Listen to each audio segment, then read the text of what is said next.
Radhe Krishna, Shri Gurubhyo Namaha, Srimate Ramanujaya Namaha. Welcome to Thirukkolur Penpillai Rahasyam, episode number 73.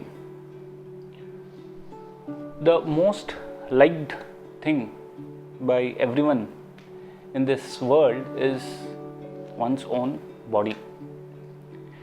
Day and night, we are chasing various types of comforts, luxuries.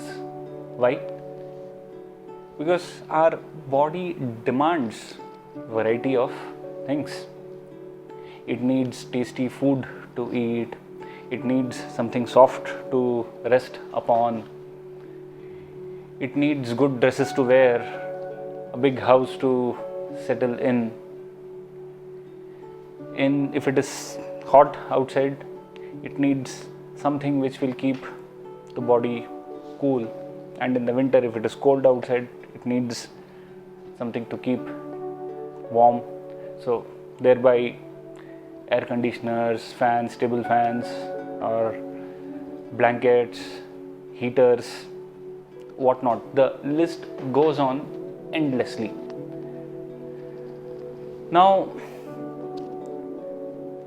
it's also a fact that most of the times, many people, the first thing they would do on getting up is to see oneself in the mirror and admire one's own body. It may be in any shape, yet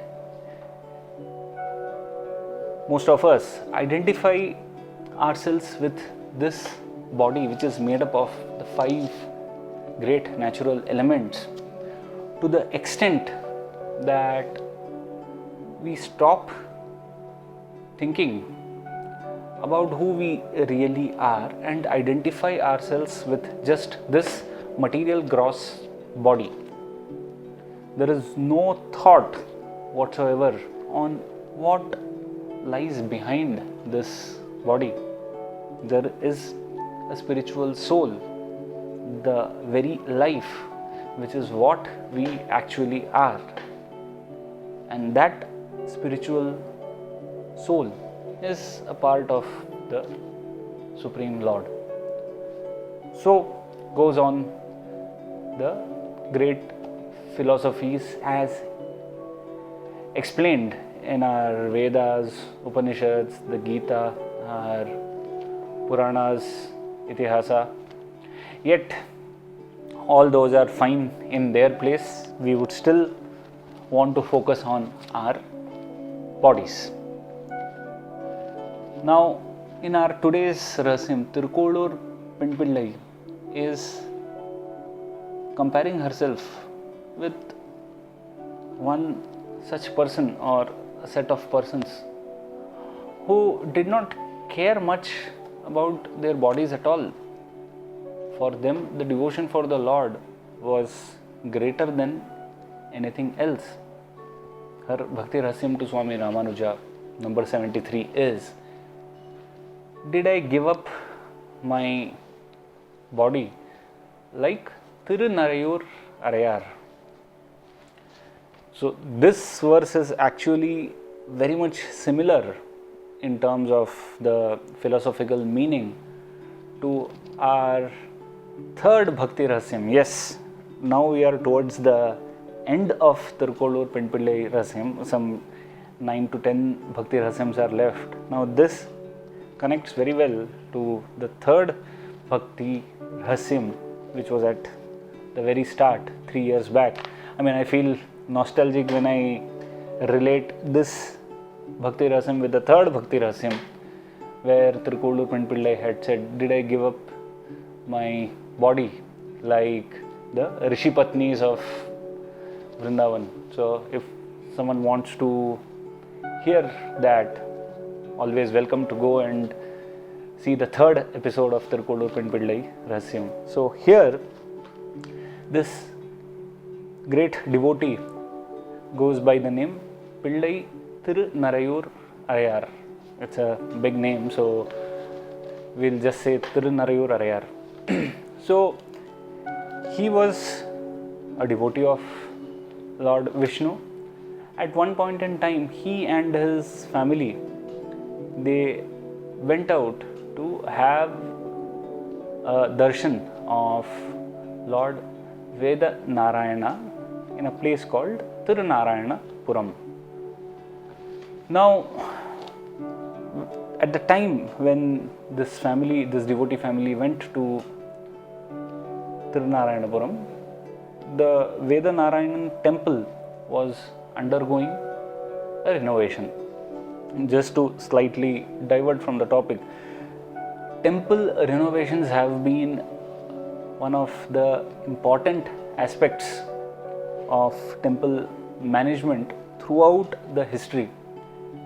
That is why even if we see today, temples thousands of years back they were constructed, they stand today passing the test of time.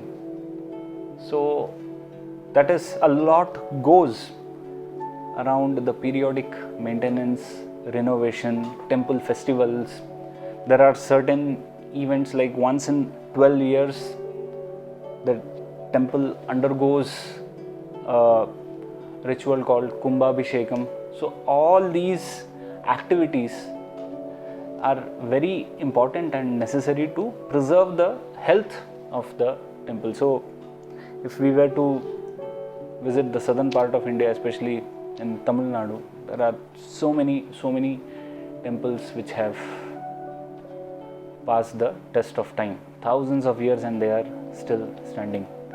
In our own Andhra Pradesh, Tirupati, Lord Balaji stands atop the 7 hills. Even that temple is so old, yet these temples still attract so much crowd of devotees. That is the Lord's power and the significance of the temples by themselves. Coming back to the topic, when this family visited, as I said, the renovation for the temple was going on. There were many workers who were moving around, working for the renovation activity. Now, there were certain elements, and even today there will be, who are always opposed to any kind of good work, spiritual work, progressive work. They will have a particular set of agenda, they will have their own narrow-minded thoughts, and they will do anything to sabotage these good works. So, okay, this incident would have happened thousands of years back, but even today, if we were to see, there are so many temples where the devotees literally had to fight to the extent of giving up their lives to ensure that a proper temple came up in that place. There are so many examples. There are, maybe it could be a political agenda, maybe it could be a case of religious extremism, or simply people just don't want a temple to come in their vicinity, so they will do anything to stop those activities. But the Lord is all powerful. He will ensure that these elements are just taken out of the equation easily. It is possible for Him, it is not possible for us normal human beings to fight till the end. The great devotees are there, they get that power from the Lord to carry on their fight. So what should we people do who are not actively involved? Support to the extent possible, either through funding or through voicing the opinions, and ensure that temples come up which are centers of spiritual progress, and they also help in restoring the peace of mind, which is a rare commodity these days. Again, there was a slight diversion. The topic of temples is so interesting that there are other branches which come out whenever this topic comes up. So here, when this renovation activity was going on, a similar group of people, they were not interested in this temple renovation, and as an act of sabotage, they just set fire to one of the sheds under which the activities were going on. It was a hot summer afternoon, hot winds were blowing, so in no time the fire spread throughout the temple. The priests, the devotees who had assembled, the workers who were doing the renovation activities, everyone started running here and there to save their lives. Quite natural. There was one exception in this entire group of people who were running for their lives. It was this devotee, Pillai Thirunaraiyur Araiyar. He felt, if everyone is continuously running for their safety, who is going to save the Lord inside? Soon the fire will spread to the holy sanctum inside the temple. It will burn the idol till the time the help comes and the fire is actually doused. What happens to the Lord? Who is there to protect the Lord? With that feeling, it was again a natural feeling of devotion which just outpoured. He went inside the holy sanctum without caring for his own body. He just hugged the idol inside the sanctum.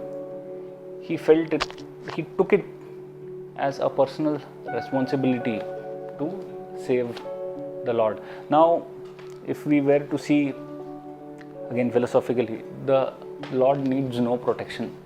In fact, He is the one who is creating, maintaining, sustaining and destroying the world. But still, for devotees, the relationship between the devotee and the Lord is just like, it can assume various forms, but here the relationship was that of a mother and child. Pillai Thirunaraiyur Araiyar thought that, oh, my child, my kid is in trouble and I need to save him.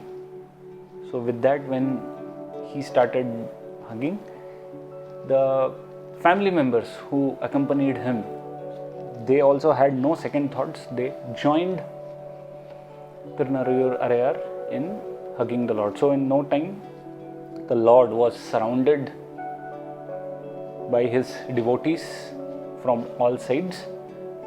Now, what about the fire?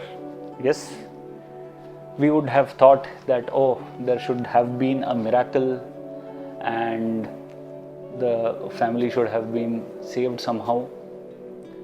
But unfortunately, there were burning pieces of or burning logs of fire which just came flying from nowhere, and it started burning this family. Now, in spite of this pitiful, horrible situation, the entire family was drowned in the chants of Narayana. The fire consumed this family in some time. By the time help arrived, the fire was doused, but the Lord Narayana had taken this entire family of devotees to his actual place. So they attained liberation just by engaging in this great devotional service. It's rather a very touchy Bhakti Rahasyam. The content is, we would have wanted a different outcome, but again, it's all the Lord's plans, the Lord's wish of how and what He wants to do with His devotees. So Thirukkolur Penpillai catches this fact. She feels, I am driven by my body's desires. My body's desires dictate what I am doing. But here there was a great devotee and his family, Pillai Thirunaraiyur Araiyar, who had no second thoughts. They just wanted to save the Lord. That kind of passion for the Lord, that devotion for the Lord, that pure transcendental love is missing from me, O Swami Ramanuja. So, I am no great devotee like Pillai Thirunaraiyur Araiyar. So, that was the content of our very emotional Bhakti Rahasyam. Now, what do we learn from this is nobody would definitely attempt the way Thirunaraiyur Araiyar and his family did. But definitely what we can attempt for is to go beyond the bodily needs. The body will always like something which is actually disturbing it. It likes junk food, it likes excessive sleeping, it hates any form of exercises or workouts because it pains the body. So, in this way, if we also allow ourselves to be conditioned by these unhealthy bodily demands, then there is no, forget spiritual progress, there is no progress in our day-to-day daily lives. We are just deteriorating our bodies. So, as a first step, we should try to eat healthy, have a balanced lifestyle, have some kind of exercises or workouts which help in maintaining the body. We read so many news in the media today about young people just succumbing to various diseases, which is so disturbing. So at least we can do our part in maintaining our bodies. That is the first step. The second step is to then go beyond the bodily thinking and treat this body just as one of the engines for doing some good service to the society and devotional service to the Lord. That can happen only by engaging in a constant spiritual routine, which could take any forms, like say constant chanting of the Lord's names, or reading the various philosophies or scriptures. There are plenty of devotional books which present spiritual ideas and philosophies in the modern context as well. So that's very much applicable for the youth of today. So such devotional reading, that can be one of the practices, or having a fixed routine of visiting the temple and setting the mind on the Lord without thinking anything else. That can also be one of the routines. So there are many such routines which help us in disciplining the mind as well as disciplining the body, thereby ensuring the body is maintained. And we also don't forget the second objective of not thinking just about, or not identifying just with the body, and engaging in spiritual practices. So that can definitely ensure that we are going a step ahead. We are taking the progressive step on the spiritual path every day. So that was from our Bhakti Rahasyam number 73. Stay blessed, stay devoted, and stay tuned for the next Bhakti Rahasyam. Radhe Krishna, Shri Gurubhyo Namaha, Srimate Ramanujaya Namaha.